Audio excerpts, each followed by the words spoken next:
Olá, meus queridos, tudo bem com vocês? Espero que sim. Hoje eu quero estar fazendo aqui um resumo da live que o irmão Igor, Pedro e Luiz Shimoyama fizeram neste último final de semana, né? Fizeram uma live no sábado e uma no domingo. Eu quero pegar os pontos mais importantes, não vou usar os textos que eles usaram, tá? Vou usar outros textos, né? Fora do que eles disseram, mas dentro do contexto que eles disseram, e vou cruzar com aquilo que eles falaram, tá? E assim a gente vai provar a mensagem, tá bom?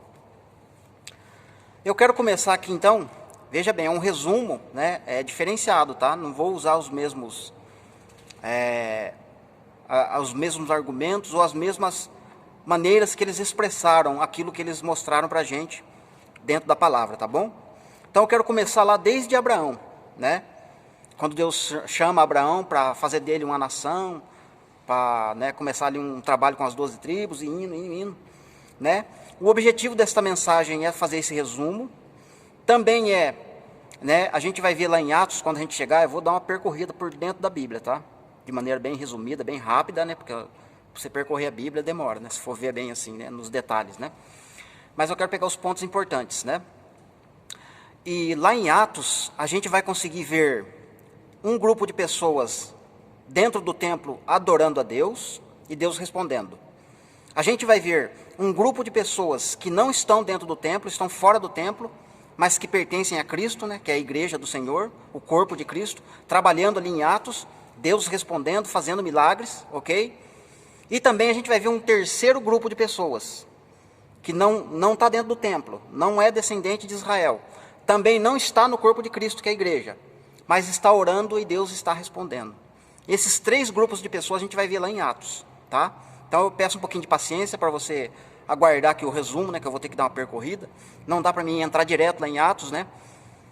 Porque a live tocou no ponto de Atos, né? Só que eles não entraram a fundo, né? O irmão Igor, principalmente, ele falou um pouquinho de Atos ali no momento de transição, mas ele não entrou a fundo, né? No caso, nos mínimos detalhes, né? Mas eu tenho certeza que futuramente ele vai falar, né, dessas coisas aí. Então vamos lá. Quando Deus chama Abraão, Isaac e Jacó, né, ele tem um propósito em mente, que é formar uma nação, né, formar um povo para doutrinar as nações na terra, né? Esse é o propósito do Senhor Deus, né? Sacerdotar as nações. Só que, enquanto está a galera com Abraão, uma galera com Isaac e uma galera com Jacó, né, que já vai ser uma galera de 74 pessoas, né? Já está um grupo grande, né? Ali fazendo parte, entre aspas, do corpo de Cristo, né? Parte da eleição, vamos dizer assim. Esse grupo entra para dentro do Egito, entende? E toda vez que há uma multiplicação no povo eleito de Deus, ou no povo, né, que Deus está treinando para sacerdotar as nações, acontece alguns problemas que vão se repetir por toda a Bíblia, entende? Quando há uma multiplicação, aumenta o número, né, de pessoas, né, que entram para fazer parte desse grupo, né, desse corpo, desse descendente que é Abraão, que aponta para Cristo, né? Toda vez que multiplica, né, dentro deste grupo vai ter pessoas murmuradoras, pessoas sem fé, pessoas maldicentes, pessoas rebeldes, todo tipo de gente ruim, né? Em contrapartida, dentro desse mesmo grupo de pessoas vai ter pessoas que vão crer em Deus, né? Vão ter intimidade com Deus, né? E vão ser, né, como se diz aqui, pontuadas, né? Essas pessoas vão ser lembradas, estão sendo lembradas, né, por toda a Bíblia, né? Quando tem alguém ali, Deus reconhece, né? Aquele ali, né, está me obedecendo, aquele está me servindo, aquele ali agiu com fé, né? Então ele vai ser lembrado. E aí no Novo Testamento essa pessoa é lembrada, né? Então a gente vai ter vários exemplos. Eu não vou falar de todas essas pessoas, não tem como. Então quando eles estão ali dentro do Egito, 12 tribos, né? O que aconteceu? Foi só eles se multiplicarem em número, né, de multidão, né, que começou o problema, né? O primeiro problema é que eles se afastaram de Deus, né? Isto é, aquela mensagem que estava na boca de Abraão, na boca de Isaac, na boca de Jacó, lá dentro do Egito já não é mais original, entende? Já não é mais aquela palavra genuína, entende? De arrependimento, de viver praticando fé em justiça, né? Como os três primeiros praticaram, né? Abraão, Isaac e Jacó.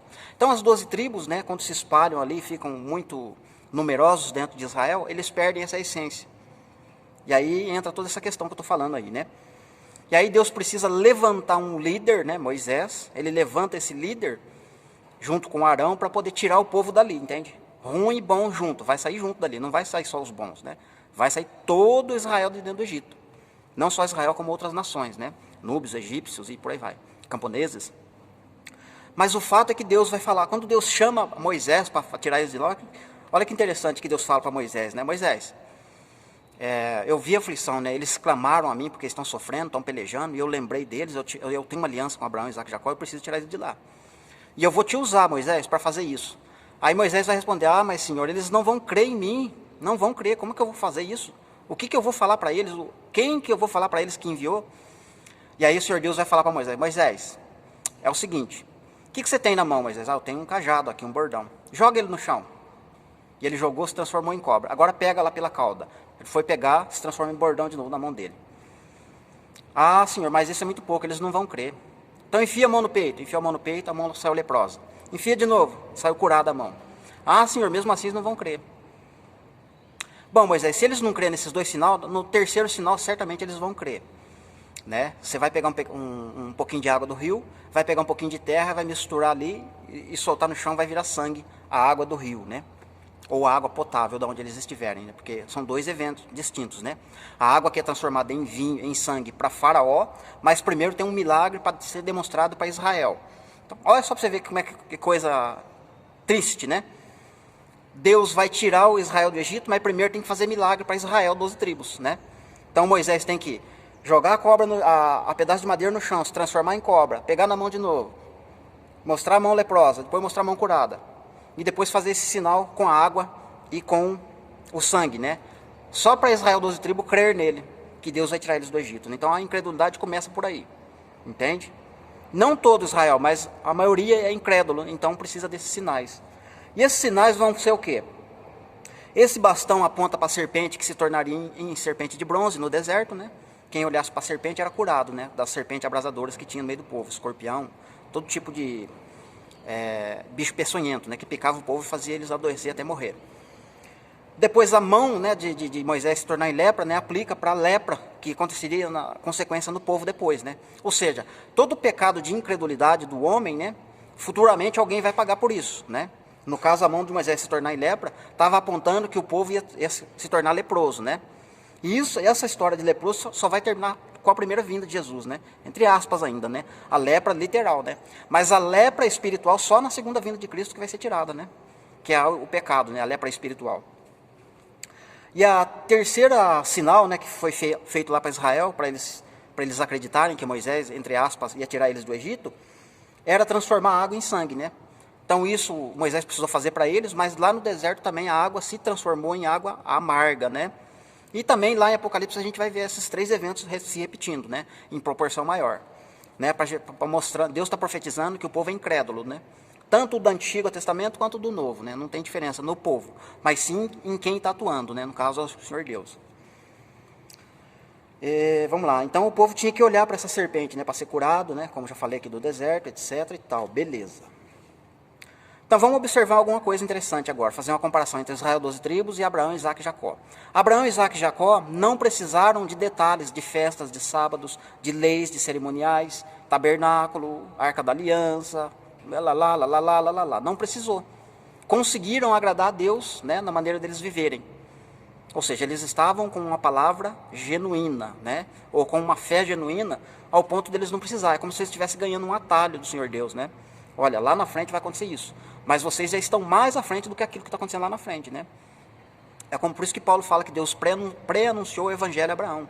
Falou de tudo que ia acontecer, ele creu, né? Não duvidou. Não precisou de milagres, né, para crer em Deus. Já o Israel 12 tribos precisou de tudo isso, né? Mesmo assim, a dureza continua, né? E aí vai, né? Então chega ali no período do deserto, Deus precisa, né, eliminar os soberbos, né, os arrogantes, os incrédulos, toda aquela gente ruim de dentro do deserto para poder introduzir eles na terra, né? Só que detalhe, a partir do momento que Moisés começa a ser usado por Deus, né, um egípcio, né, ou foi criado lá no palácio do faraó, né, eles começam a ficar com inveja de Moisés, ô Moisés, né? Será que é Deus mesmo que está falando com você, né? Não é da sua cabeça essas ideias não que está saindo? Ou seja, o próprio povo começa a perseguir Moisés e Arão, né? Ao ponto de Deus ter que punir alguns, né? Por causa disso. Então depois a gente vai ver Josué introduzindo, né, as 12 tribos lá dentro, né? Lá dentro, né? E aí começou o preconceito, né? Ou seja, a acepção de pessoas, né? Quem entrou lá dentro de Israel 12 tribos, depois que as muralhas caíram, conquistaram a terra, beleza. Só que aí os estrangeiros, né, começaram a querer entrar, né, fazer parte do Israel de Deus. Começou o preconceito. Não, tem que se circuncidar, tem que fazer isso. Não, esse estrangeiro não pode entrar, né? Ou seja, preconceito, né, começou ali. Aí Deus precisa levantar os profetas, né, para profetizar contra eles, que eles estavam com preconceito, não era assim que era para eles reagir com relação ao estrangeiro que estava chegando, mas eles não davam ouvido aos profetas, eles perseguiam os profetas e matavam os profetas, né? Pensa que eu saí da mensagem, né? Eu estou dentro da mensagem, tá? Lá da live lá, tá? Não esqueci não, né? Já que você vai começar a encaixar aí os pontos. Então Deus levanta os profetas, eles perseguem os profetas e matam os profetas, né? Beleza. Quando chega já aqui no último profeta que Deus envia, que é João Batista, né? E ele vai pregar o arrependimento para o povo se arrepender, né? Alguns creem, alguns se arrependem de fato, mas outros começam a perseguir João Batista, né? Começam a não crer nele e perseguir ele, né? Assim acontece com Cristo. Cristo vem, né? Fazendo milagres, curas, sinais, e o mesmo grupo que perseguia João Batista agora começa a perseguir, né?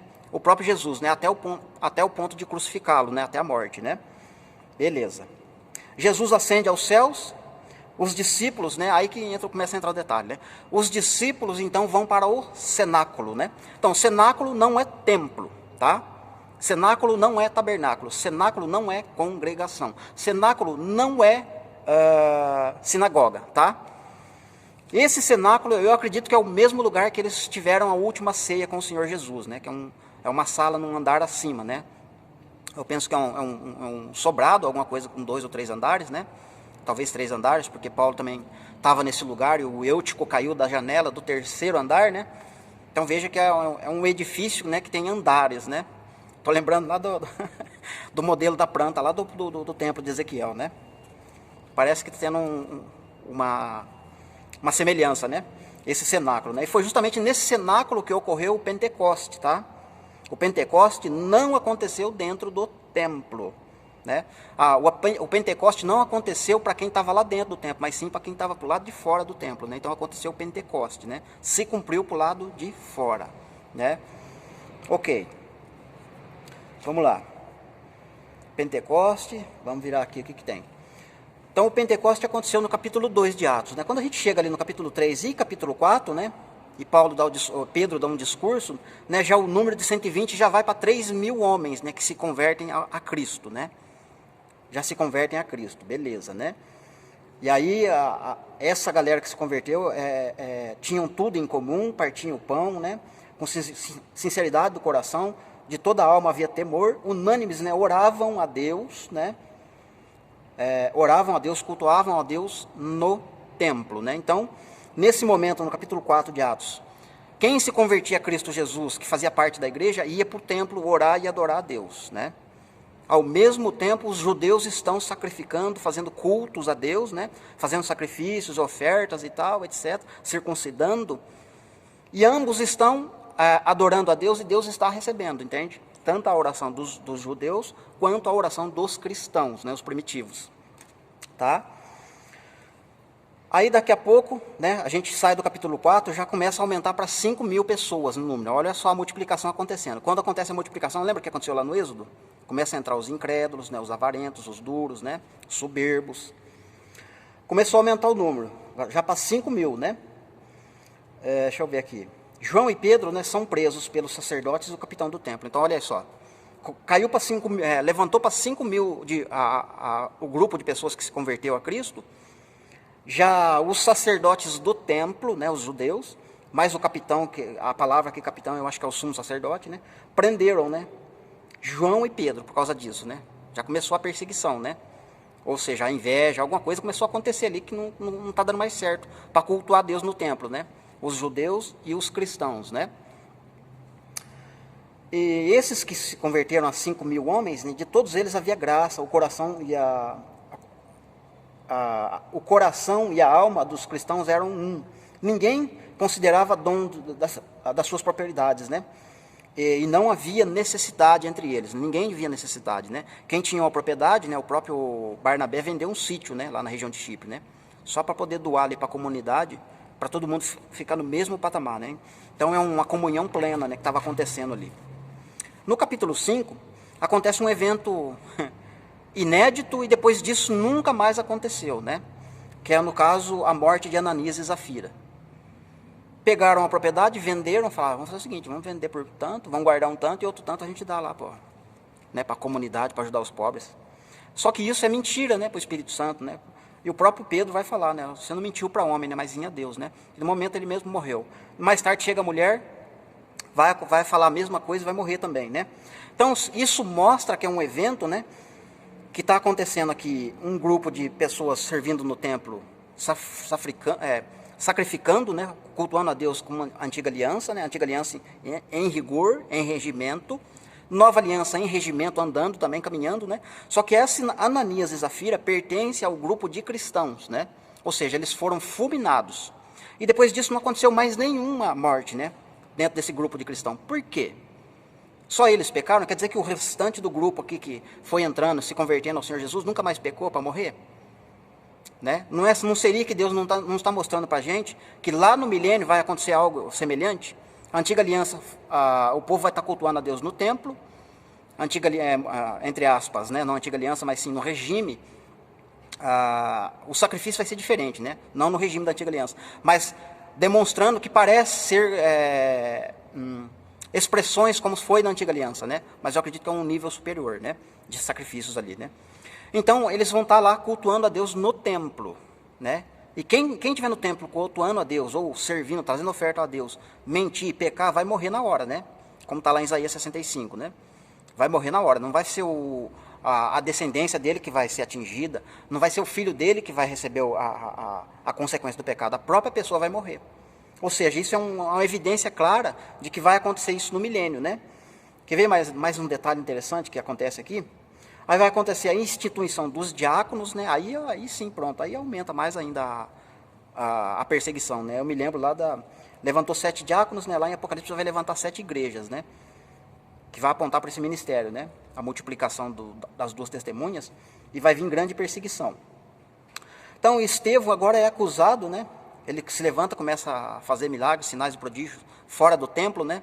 Interessante que dentro do templo não acontece milagres, né? Mas fora do templo, né, Pedro, Paulo, onde eles passavam, até a sombra curava, né? E isso endoidava os judeus, né, que estavam cultuando a Deus dentro do templo. E aí então, Estevão é acusado de mudar os costumes de Moisés, mudar a lei, e que disse que Jesus iria destruir o templo dos judeus, né? Então ele foi acusado disso e foi indo até que apedrejaram ele, mataram ele, né? Perseguindo Estevão, ok. Já no capítulo 8 começa uma perseguição em massa, né? Massa mesmo, muitos são mortos, outros são presos e outros são levados para a dispersão, né? E Saulo já começa a aparecer aqui, né? No capítulo 8 já começa a aparecer indícios, né, de Saulo fazendo isso, né? Prendendo o povo, escravizando o povo, perseguindo a igreja mesmo, né? E interessante que essa igreja estava em Jerusalém, né? Mas qual denominação que é essa, né? Hoje a gente vê muitas denominações, né? Mas existia uma igreja em Jerusalém que era assolada por Saulo, né? Que o nome era Cristãos, né? Que foi dado, né? Capítulo 9, Paulo vai se converter, certo? Você já conhece a conversão de Paulo, não precisa falar nada disso, né? Mas no capítulo 10 vai aparecer um personagem fantástico que eu fiquei apaixonado por este homem, né? O famoso Cornélio. Olha só que interessante, né, a vida do Cornélio. Cornélio era gentio, mas não fazia parte do corpo de Cristo. Porque o texto, se ler, você vai ver que ele não conhecia Jesus. Ele não sabia dos cristãos. Ele não conhecia Jesus. Também ele não fazia parte dos cultos no templo, ou seja, sacrifícios, sábados, toda coisa que envolvia lá o templo, né, os sacrifícios, né, o regime da lei. Ele não conhecia nenhum nem outro. Mas o texto vai dizer que Deus ouviu as orações dele, né? E aí, como é que fica isso? O anjo ainda vem trazer, né? Olha, Cornélio, suas orações foram ouvidas, suas esmolas chegaram até Deus. Vai até em tal lugar, manda chamar Pedro, né? Que ele vai explicar para você como que você vai ser salvo, como que a sua família vai ser salva, né?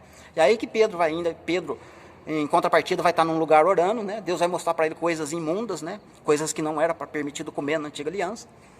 Mas aí Deus fala, não, Pedro, pode matar e comer, né? Eu santifiquei. Tudo que eu santifico, né, é limpo, está limpo, pode cair para dentro, Pedro. Na mensagem, Pedro entendeu que Deus não faz acepção de pessoas. Isto é, ele não está interessado quem está dentro e quem está fora do corpo da promessa, né? Ele não faz acepção de pessoas, né? Tanto é que ele está ouvindo a oração de Cornélio, né? Cornélio não fazia parte de nada, mas ele foi, entende? Entrou no mistério. A mesma situação vai estar acontecendo lá no milênio.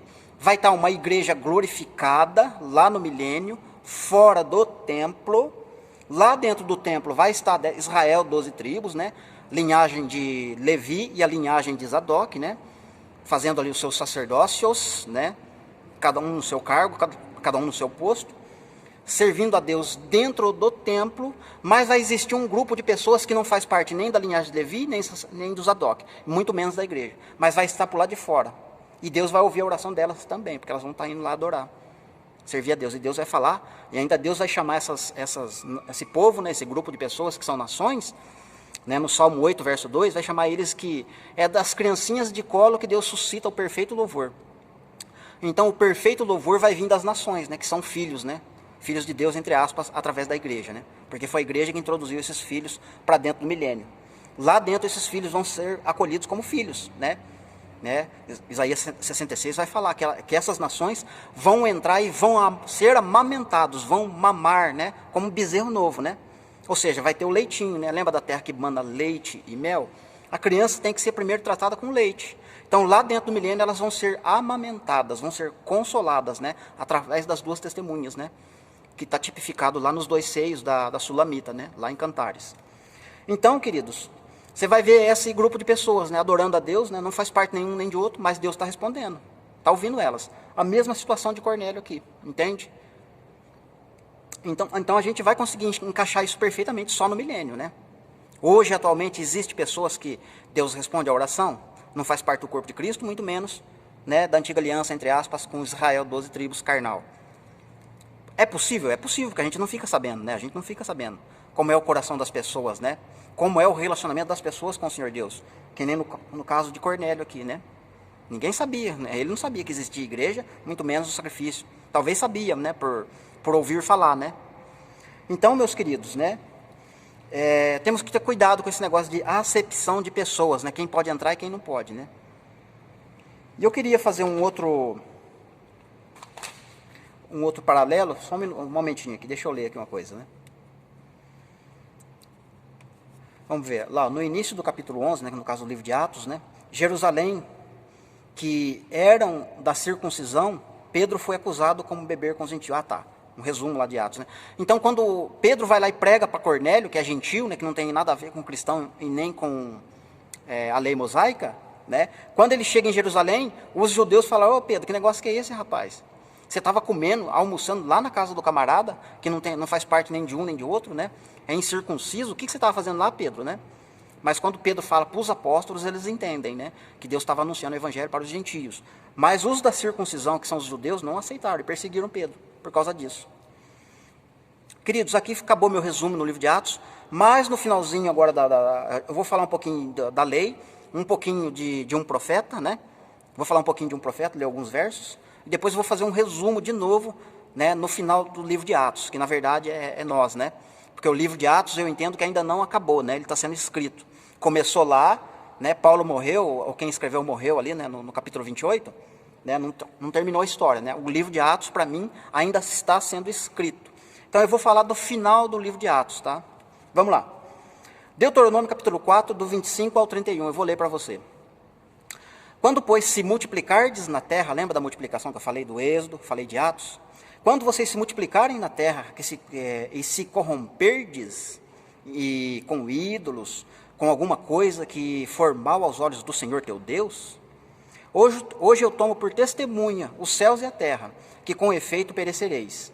Imediatamente da terra a qual, passando ao Jordão, ide a possuir, não prolongando mais os vossos dias antes. Sereis de todo destruído. Verso 27. O Senhor vos espalhará, olha só que palavra interessante, hein? Deus vai espalhar Israel entre os povos, né? E restarei poucos em número, vai reduzir o número, né? Vai espalhar, vai ser bastante, mas vai reduzir a poucos números entre as gentes, onde o Senhor vos conduzirá. 28. Lá Servireis a deuses que não veem, que não comem, que não cheiram, Deus de pedra, Deus de madeira, né, Deus de pau. De lá vocês vão buscar o Senhor teu Deus, e o achará quando buscardes de todo o vosso coração e de toda a vossa alma. Verso 30. Quando estiverdes em angústia, olha a angústia, a palavra angústia é revelador essa palavra, hein? E todas estas coisas te sobrevierem nos últimos dias, né? Teve uma angústia lá na época da destruição do templo, lá nos anos 70, né? Mas não foi essa angústia que Deus está falando, porque quando acontecer essa angústia aqui que Deuteronômio está profetizando, né? Deus vai trazer eles de volta, né? E nos anos 70 eles não foram colocados para dentro, pelo contrário, né? Houve mais dispersão, né? Mais israelitas e judeus foram espalhados pelo mundo, tá? Então, enquanto estiverdes em angústia e todas estas coisas te sobrevierem nos últimos dias, então voltarás para buscar o Senhor teu Deus e atenderes a sua voz. Então o Senhor teu Deus não te desamparará, né? A mesma coisa que Paulo fala em Romanos 11, né? Deus não rejeitou seu povo, Deus não desprezou, nem vai desamparar, né? Porquanto sou Deus misericordioso, né? A mesma palavra que Paulo frisa lá em Romanos 11, né? Por causa da misericórdia de Deus, né? Eles não se tornaram como Sodoma e Gomorra, mas sim um remanescente, né? Nem te destruirá, nem se esquecerá da aliança que jurou com os teus pais, no caso Abraão, Isaque e Jacó, né? Beleza. Esse contexto para falar lá de Deuteronômio, mas buscando os últimos dias com relação a Israel, 12 tribos na carne. Embora também dá para aplicar para o Israel de Deus espiritual, tá? Mas a gente consegue cruzar os dois, né? E os dois vão dar cumprimento, os dois vão se harmonizar. Agora a gente vai falar do profeta Jeremias, né? E depois a gente volta a falar de Atos, tá? Finalizando o livro de Atos ali. Jeremias, capítulo 50, versículo 4. Naqueles dias e naquele tempo, diz o Senhor, voltarão os filhos de Israel, no caso 12 tribos. Eles e os filhos de Judá juntamente, andando e chorando virão, e buscarão ao Senhor seu Deus. E perguntarão pelo caminho de Sião, com os rostos voltados para lá. E dirão, vinde, e unamo-nos ao Senhor em uma aliança eterna que jamais será esquecida. Então vamos entender o que Jeremias está falando, o contexto principalmente, né? Jeremias está falando da grande Babilônia, quando ela for destruída, né? Quando ela for destruída, isso vai acontecer, né? Antes da Babilônia ser destruída, não tem como isso acontecer com Israel, 12 tribos, né? Mas eu quero frisar duas palavrinhas aqui, ó. Naqueles dias e naquele tempo, naqueles dias da grande Babilônia, da grande prostituta, meretriz, naquele tempo, diz o Senhor que voltarão os filhos de Israel e os filhos de Judá juntamente andando. E virão chorando, né? Buscando ao Senhor, perguntando pelo caminho. Vamos lá.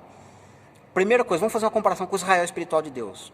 Quando a Babilônia for destruída, a primeira expressão que vai vir nos filhos da ressurreição, na igreja, é alegria e não choro. Vai ser alegria. Segundo ponto, quando acontecer isso, a igreja vai ser tomada, vai ser arrebatada, ela vai ser elevada aos ares, né? E vai ser conduzida entre as nuvens para se encontrar com o Senhor nos ares. Esse grupo aqui está chorando e esse grupo está indo andando, de perna, 2 pés na terra, andando, como anda mesmo, né? Até porque não vai ter, né? Nesse período aqui não vai ter locomoção, né? Com caminhão, com carro, essas coisas, porque a tecnologia nesse tempo já vai estar, né, banida, né? Pensa comigo aqui. E eles vão buscar o Senhor, né? E vão perguntar pelo caminho. Onde é que fica Sião? É claro que eles sabem, se fala de geografia, Sião fica lá em Israel. Todo mundo sabe, mas não é isso. Qual é o caminho que eu devo andar para me chegar até Sião? Né? Para me alcançar a misericórdia do Senhor Deus, nosso Deus, para a gente ter uma aliança eterna com Ele. E aí entra a igreja para ensinar eles. Entra a igreja que já fechou o corpo, né? Já houve o selamento dos 144 mil. Agora eles vão ensinar não só Israel 12 tribos, como nações, né? Como vão ser o comportamento deles lá dentro do milênio, né? E Deus reservou esse tempo para ensinar e para preparar eles para entrar no milênio. Por isso eles vão perguntar, como é que eu faço para chegar em Sião? E a igreja vai ensinar.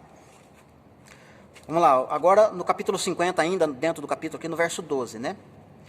Vai falar da grande Babilônia, né? Que é um ponto muito importante que eu quero frisar aqui com vocês. Será muito envergonhada a vossa mãe, será confundida aquela que vos deu a luz.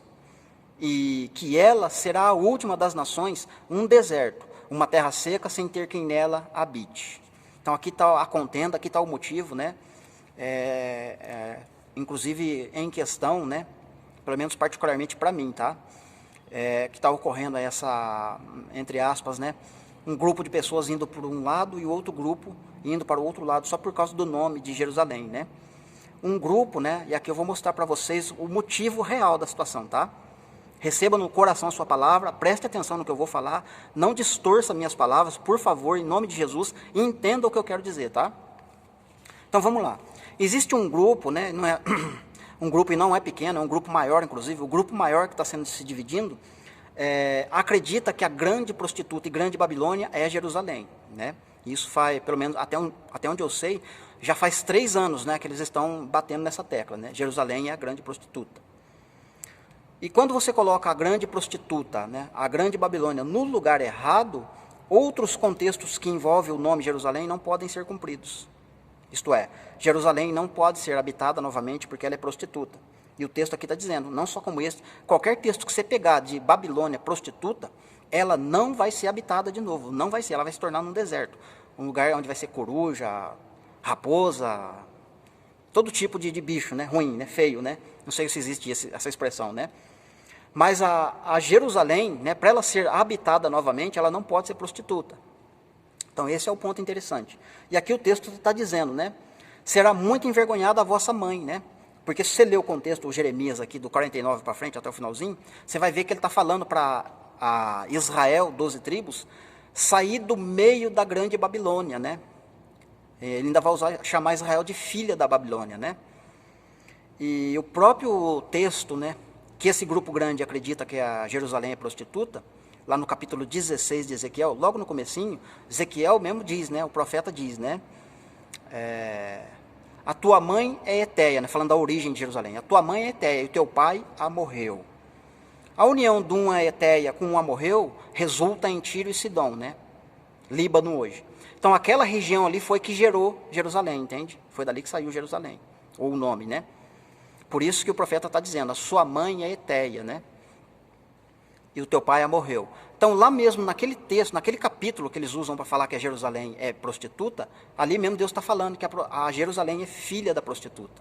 Entende? Quando a Jerusalém veio à existência, a prostituta já existia, ela já atuava, entende? Porque a prostituta, a grande prostituta, é mãe das abominações da terra, entende? Ela é mãe. Jerusalém é cliente. Jerusalém é filha da grande Babilônia, entendeu?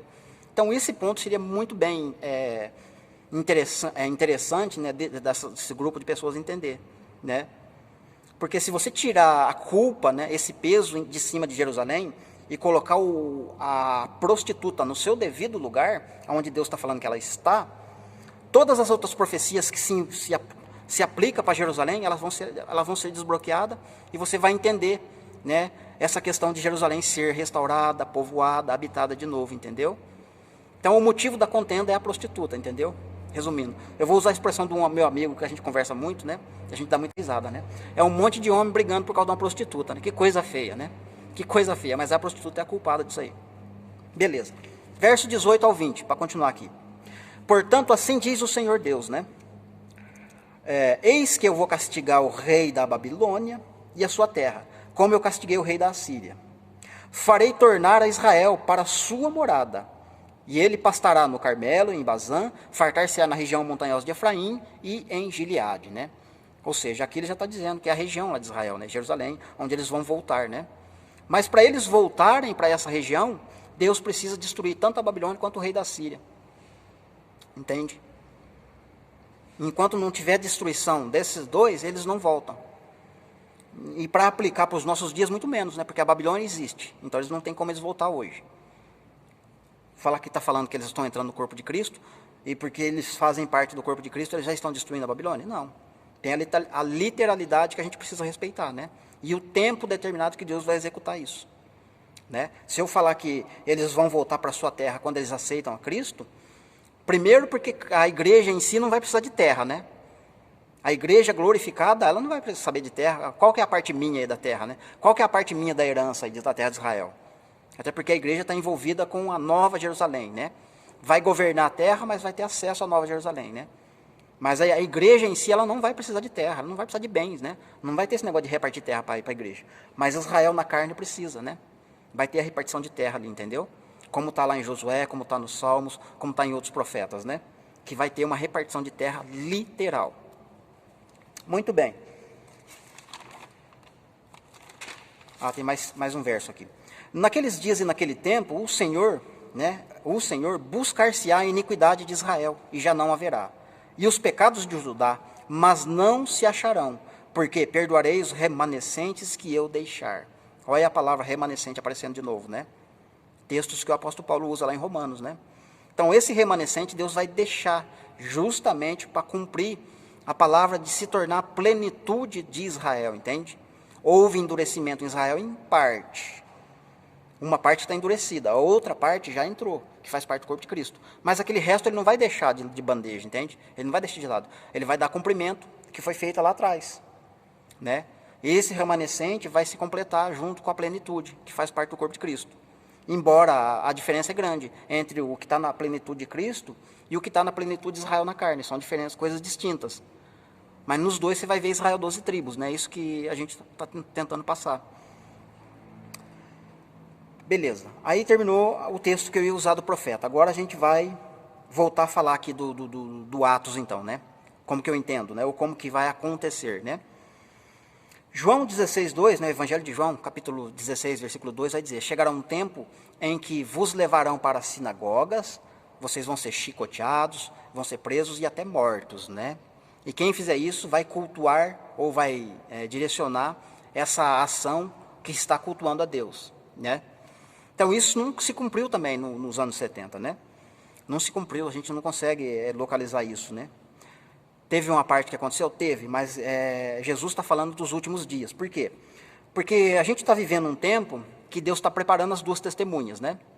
E quando ele estiver formado esse número, isto é, quando tiver uma multiplicação deste número de duas testemunhas fora do sistema religioso, fora dos templos e fora das congregações, das denominações, o que vai acontecer?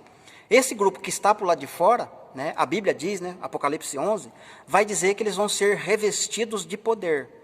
Não de unção, entende? De poder, de falar em línguas, não. Vai ser um revestimento de compaixão, de compadecimento e de amor ao próximo. A mesma revestimento que revestiu Jesus, quando ele olhava para os pobres, para os necessitados, por aqueles que estavam sendo enganados pela lei, ou até mesmo enganados, entre aspas, por aqueles que se diziam cristãos, né, na época ali, na igreja primitiva. Então, Deus vai derramar um espírito de quebrantamento nas duas testemunhas, né? Tanto é que elas não vão dar valor para vestimentas, né? Elas vão estar vestidas de pano de saco, significando que elas vão estar em situação humilhante em se colocar em lugar do próximo, e vai amar o próximo, e vão dar a sua vida por amor ao próximo, entende? Elas não vão se importar em morrer por causa das pessoas que não são da lei, não são dos templos, não fazem parte do corpo de Cristo, mas que Deus está reservando para elas uma chance de entrar no milênio e dali tentar ser livradas, né, da segunda morte, que é o juízo final. Então as duas testemunhas vai querer salvar muita gente nesse período, entende? Com esse sentimento de amor, entende? Compaixão, compadecimento. E isso vai causar uma inveja muito grande para quem está dentro do templo, para quem está cultuando Deus dentro do templo. Porque quando acontecer isso, as duas testemunhas vão fazer muitos sinais, muitos milagres, né? A ponto de fazer não chover, né? Fazer cair fogo do céu, etc. Muitas coisas elas vão fazer, né? Quem estiver dentro do templo vai perseguir. Opa, Paulo falou lá em Tessalonicenses que o diabo ia aparecer com muitos sinais e prodígios, enganar muito, né? Então vão chamar a gente de Beelzebu, como chamar Jesus, né? Jesus fazia milagre, eles chamavam de Beelzebu. É Beelzebu quem está dando poder para este homem. A mesma coisa vai acontecer. Quem está dentro do templo vai dizer: essa galera que está aí fora, que está cheia de poder, entre aspas, né, fazendo milagres, sinais, é o próprio cão, né? Porque nós estamos em comunhão, nós estamos dentro do templo, né? Nós estamos fazendo a vontade de Deus, nós estamos dentro do templo em comunhão. Mas quando, na verdade, a verdadeira comunhão que Deus quer é a união entre todo o povo dele, né, as duas testemunhas. E essa comunhão só pode ser atingida através da palavra do Senhor, né? Através da palavra, aliás, através do Espírito que habita na palavra, entende? Eu não preciso estar perto de você para entrar em acordo com você, porque é a palavra que vai testificar no nosso coração. Veja bem o apóstolo Paulo, quanto tempo faz que ele morreu? Através da carta dele eu tenho comunhão com outras pessoas. E Paulo não está presente, entende? Para mim ter comunhão com Paulo. Mas eu tenho concordância com ele, com as coisas que ele está escrevendo e falando. Porque através do Espírito Santo que habitou nele e que habita em mim, essa comunhão é possível, ela é acessível. Então não há necessidade de eu estar num lugar fechado, num grupo de pessoas que estão assim, ó, obedecendo regras humanas, lei de mandamentos, né? Entre aspas, né? Sendo circuncidadas como na lei de Moisés, né? Ó, isso você pode falar, aquilo outro você não pode falar. Até ali você pode ir, até aqui você não pode ir, né? Lá na igreja tal não pode ir. Aquela igreja tal não quer envolvimento com vocês, entende? Então existem regras humanas, entende? Você tem que estar debaixo da cobertura espiritual de fulano, né? Senão você está em pecado, né? Quando a Bíblia está dizendo que só tem um pastor, né? Só um pastor que dá cobertura para todos, né? Então todos têm que estar em união, comunhão. E essa comunhão somente através da palavra, né? Então, meus queridos, quando acontecer isso, com certeza quem está dentro do templo vai perseguir. Ou seja, quando tiver essa multiplicação, entende? Aqueles que estão dentro do templo vão perseguir quem está por lá de fora, né? Ah, mas o irmão vai basear isso em quê? Né? Deixa eu ler aqui o que eu escrevi para me lembrar. Lembrei já. A glória do Senhor, né, encheu o templo, né? Lembra lá da época de Salomão, né? Salomão edificou o templo e Deus falou, olha, eu não habito em templos feitos por mãos humanas, né? Até quero ressaltar uma coisa aqui, né? O templo de Ezequiel, né, não vai ser homens que vão ser edificar, tá? É o próprio Deus quem vai edificar. Provavelmente ele vai usar, né, a direção ali, o governo da igreja para fazer isso, entende? Mas os homens não vão fazer esse templo, entende? Por isso Deus não habita em templos feitos por mãos humanas. Mas se essa planta, esse projeto veio de Deus, Ele próprio vai construir. Por que Ele não pode habitar numa coisa que Ele mesmo edificou? Ah, mas não quer saber o tamanho. Então, quando houve a inauguração do templo de Salomão, o que aconteceu lá? A glória encheu a casa, né? Beleza, encheu o templo, ok. Mas quem ficou cheio da glória, que não podia ficar de pé, não conseguia ministrar o povo, eram os sacerdotes. E aonde que o sacerdote ministra o povo? Por lá de fora do templo, né? Então, o que significa sumo sacerdote e sacerdote? Sumo sacerdote na antiga aliança, né? E sacerdote da antiga aliança. Hoje, para o Novo Testamento. Está explícito em Hebreus, né? Hoje nós temos um sumo sacerdote que é Cristo e nós somos sacerdotes do Deus vivo. Entende? Então, quando a casa enche de glória, né, o sacerdote que fica cheio, né? Porque hoje a casa, o templo que existe e que é de Deus, é o nosso coração, né? Gálatas capítulo 4, o versículo eu não vou me lembrar, mas Paulo vai falar, né? Que quando éramos desobedientes, escravos do pecado, Cristo, né, Deus enviou seu Filho, nascido de mulher, viveu sob o regime da lei, a fim de resgatar aqueles que andavam em escravidão da lei e do pecado, né? E aí, com isso, ele fez com que o Espírito do seu Filho, Jesus Cristo, entrasse no nosso coração, o qual ia clamar, né? Abba, Pai, né? Então, o verdadeiro templo é o meu coração e o seu coração. Este templo que Deus está falando que Ele vai encher de glória, encher de poder, entende? Quando este templo for cheio de glória, querido, significa que fechou, né? Findou, selou os 144 mil, fechou a porta da graça, e aí então acontece essas coisas que a gente está falando aqui, né? Que a gente está frisando aqui, que eles vão fazer sinais e prodígios, porque eles vão estar cheios da glória do Senhor, entende? É o sacerdote que fica cheio da glória, não é a casa do sacerdote que vai ficar cheia, entende? É o sacerdote que fica cheio, por isso ele não consegue, porque quem ministra a palavra hoje somos nós somos sacerdotes de Deus, nós é que estamos tocando trombeta e anunciando, entende? É nesse sentido que os sacerdotes da antiga aliança lá do tempo de Salomão ficaram cheios da glória, entende? A glória encheu a casa, mas quem foi atingido foi o sacerdote do lado de fora, né? Mostrando que o poder realmente não está atingindo o templo, porque ele é de tijolo, né? Não tem poder. E lá no capítulo que a gente leu de Jeremias, se você quiser ler o capítulo todo, né? No capítulo 50 de Jeremias, você vai ver a expressão lá, Deus falando para o próprio profeta, né? Que ele não vai, desculpa, eu acho que é Isaías 66, né? Eu estou fazendo confusão aqui. Isaías 66 vai dizer que ele não vai habitar dentro de um edifício de tijolos, né? Ele vai usar a palavra tijolo literal mesmo. Eu não vou habitar, eu não vou morar dentro de um edifício de tijolo. Não adianta se vocês quiserem fazer casa para mim, né? Ou seja, mostrando aqui, né, o profeta tinha o entendimento de que a verdadeira morada do Senhor Deus é o nosso coração, entende? E é esse templo que Deus está falando que vai encher de glória. Para finalizar agora, né? Para a gente entrar lá para dentro do milênio e fechar mesmo aí essa conversa. O resumo, na verdade, né? Então, está dentro do milênio, a gente tem 3 grupos de pessoas. Está o grupo Zadok e Levita. Os dois juntos formam 12 tribos, servindo no templo. Por lado de fora vai estar os gentios, nações, né? Que vão estar fazendo culto a Deus, servindo o sacerdócio e ao mesmo tempo sendo sacerdotadas, né? Ali essas nações, e vai estar a igreja, que é o corpo glorificado de Cristo, pro lado de fora do templo, certo? E isso porque o diabo está preso, né? Basta soltar Satanás, o que vai acontecer? A galera que está dentro do templo vai ser enganada de novo, né? Não só a galera que está dentro do templo, mas como as nações, né, que estão pro lado de fora, entre aspas, né? Ali junto com as 12 tribos, vão juntar um número muito grande, como se fosse areia do mar, justamente para perseguir quem está pro lado de fora, que é a igreja. A igreja está pro lado de fora do templo, lá no milênio. Mesmo assim, eles vão cercar o povo, né? Vão tentar cercar a cidade e o povo amado, que é a igreja. Você entende, queridos? Não é uma perseguição contra quem está cultuando a Deus no templo hoje, não é isso. Eu estou trazendo aqui um resumo daquilo que acontece dentro da linha do templo das Escrituras, né? Sempre quem está do lado de dentro do templo vai perseguir quem está pro lado de fora. Essa é a visão, né, que Deus está mostrando dentro das Escrituras, que está ocorrendo, né? Mas isso não significa que Deus não vai atender este nem aquele, né? Nos 3 grupos Deus vai ter os seus, né? Os que estão por lá de fora, que não é a igreja, Deus ouve, né? Deus se relaciona com eles. Deus se relaciona com quem está dentro do templo. E Deus também se relaciona com quem está por lá de fora do templo, que é a igreja, no caso, o corpo de Cristo. Tá bom, meus queridos? Este é o resumo que eu queria fazer da live, né?